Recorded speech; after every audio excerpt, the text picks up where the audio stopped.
North Korean leader Kim Jong Un is threatening to revamp his nuclear weapons program. He demanded the U.S. lift harsh economic sanctions in a New Year's Day speech. But Mr. Kim also said he's ready for another summit with President Trump.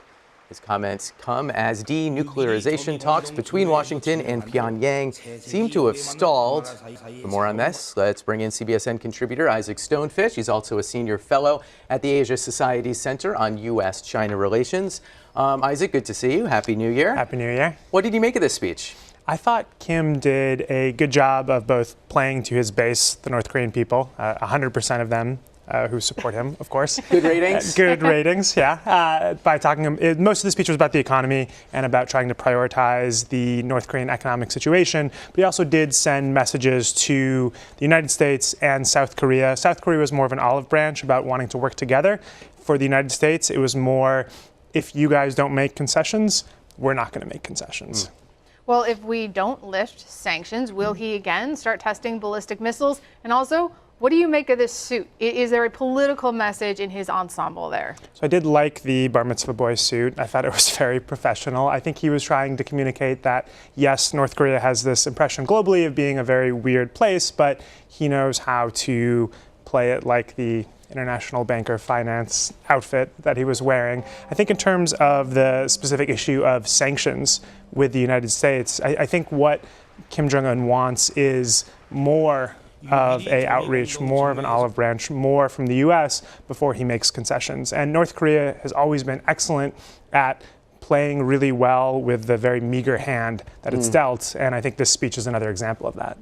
We have, surprisingly, you might almost say miraculously, a North Korean leader and an American leader. There they are, they're smiling, they're waving, they're saying, come on, stick with us, we're going to make this work. And yet people who follow this closely say, we're never going to get there because what North Korea wants and what we're willing to give are just too far apart. Can you explain that as it applies to denuclearization? So I think if we don't want denuclearization, if we say, okay, we are comfortable with a nuclear North Korea. But we're not, are we?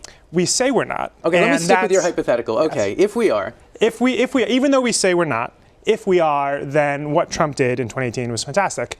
Reduced tensions from a very high place, met with a North Korean leader, and North Korea is now much less of a pressing threat. Now, if we actually think we want denuclearization of North Korea, we are probably further away from that than at any point we've ever been, possibly in history. Why not? He says he's willing to do it.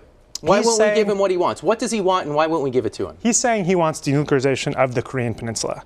And that means to North Koreans something very, very different from what it might mean to you and us, to you and I. What he means is no nuclear umbrella over South Korea, no U.S., a lot less U.S. troops, maybe no U.S. troops in South Korea, and the U.S. not working with South Korea to defend it in the case of a North Korean attack.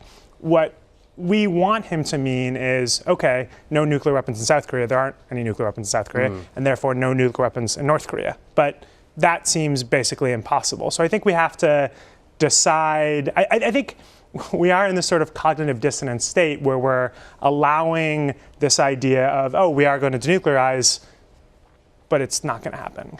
All right, we also want to talk to you about trade negotiations, we call it a trade war, between the U.S. and China. The president has taken a hardline approach with Beijing. What do you expect in 2019? Because this has ramifications not just for American markets, for everything, for criminal justice, extradition, international relationships. Do you think that tensions will continue to escalate? It is a massive story. And I do think that, while it's very difficult to predict, I think it is more likely that the U.S. and China will resolve at least some of their differences. I think this will be similar to North Korea in that I think Trump will claim this great breakthrough whereby very little actually happens, but Trump takes credit for a massive restructuring of trade, and both leaders can say, okay, we solved it, and we can move on. Is there pressure on China? How much is this hurting them? So I think where this is hurting China economically is less in the actual numbers and statistics, and Chinese statistics on the economy are generally pretty terrible anyway, and more on the perception of confidence and Xi Jinping's ability to do what he says. He has this sort of invincible aura, or at least he had this sort of invincible aura, and his inability to resolve this hurts him on that and hurts the economy on that, as opposed to actually really hitting in on the numbers sense. It will be interesting to see, especially if we can reach some kind of deal or resolution, how that impacts, of course, the pending extradition of the Huawei executive and so many other things going on in Washington. Certainly. Thank you so much for being with us. We really appreciate it. Thank Help you. us make sense of the crazy world.